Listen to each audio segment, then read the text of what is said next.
Découvrir l'escalier en colimaçon du Vatican est une expérience particulière. Pour les chercheurs de vérité et les spécialistes en ésotérisme, deux tendances émergent entre vortex démoniaque et mission draconique. Les profondeurs occultes, cachées derrière le faste du Vatican, dévoilent un escalier majestueux, mythique, obsédant et hypnotique. Conçu par Giuseppe Momo en 1932, cet escalier en colimaçon continue de faire couler beaucoup d'encre et des suppositions plus folles les unes que les autres. Pour la majorité des visiteurs, ce n'est qu'une œuvre d'art supplémentaire dans un dédale architectural extraordinaire. Pour les chercheurs de vérité, initiés ou pas, scientifiques ou pas, on est happé par le mystère qu'il représente. Stimule-t-il un autre niveau de réalité ? Est-ce un vortex de confinement multidimensionnel où des entités de très basse fréquence furent scellées depuis combien de centaines, voire de milliers d'années ? Peut-être qu'une mission draconique est venue figer à jamais cette menace pour l'humanité. Qui connaît vraiment la réponse ? C'est sûr, les hauts dignitaires du Vatican connaissent la vérité, mais ne diront rien. Alors, demandons-nous encore une fois, est-ce un vortex énergétique ou une architecture sacrée ? Non, ce n'est pas uniquement un joyau architectural. Cette forme spiralée, descendante et ascendante, est un symbole ésotérique très puissant. Revenons un peu sur les traditions anciennes. Que représente la spirale ? Le chemin de l'âme vers l'éveil ? L'illumination ou la chute ? Est-ce un axe de passage vers d'autres dimensions, vers d'autres plans de conscience ? Est-ce un dynamisateur vibratoire, une sorte d'accélérateur ? Dans ce lieu particulier, la spirale joue un rôle spécial.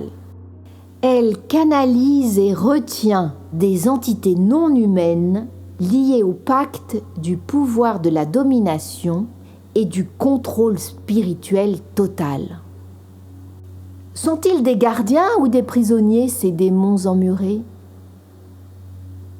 Bien avant la création de Rome, les gens faisaient appel à des faux dieux sanguinaires. Les pactes de sang avec les non-humains, nourris par les victimes sacrifiées, étaient coutumiers.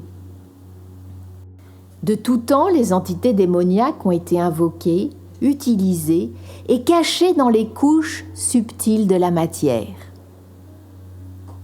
Nombre d'entre elles ont été figées par magie noire par les pierres du Vatican.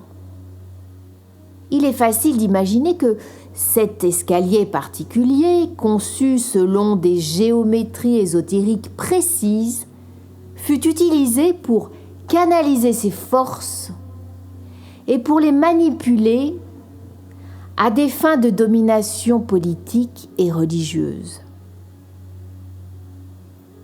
Ce ne sont pas des entités démoniaques telles qu'on les a caricaturées dans les traditions occidentales. Certaines sont des entités désincarnées, liées à l'avidité, au mensonge, aux inversions du sacré, qui sont elles-mêmes sous l'emprise de non-humains sans âme. Elles vampirisaient les croyants, les pèlerins, les curieux, en aspirant leurs énergies vitales. Mais dans les espaces souterrains secrets dans lesquels étaient pratiqués des rituels sataniques, elles captaient les flux énergétiques des dévots du Baphomet. Quelle était la mission du dragon ? S'agissait-il de figer les forces involutives ? Certains portent en eux le feu cosmique du dragon. Ce feu primordial est le gardien de la neutralité cosmique.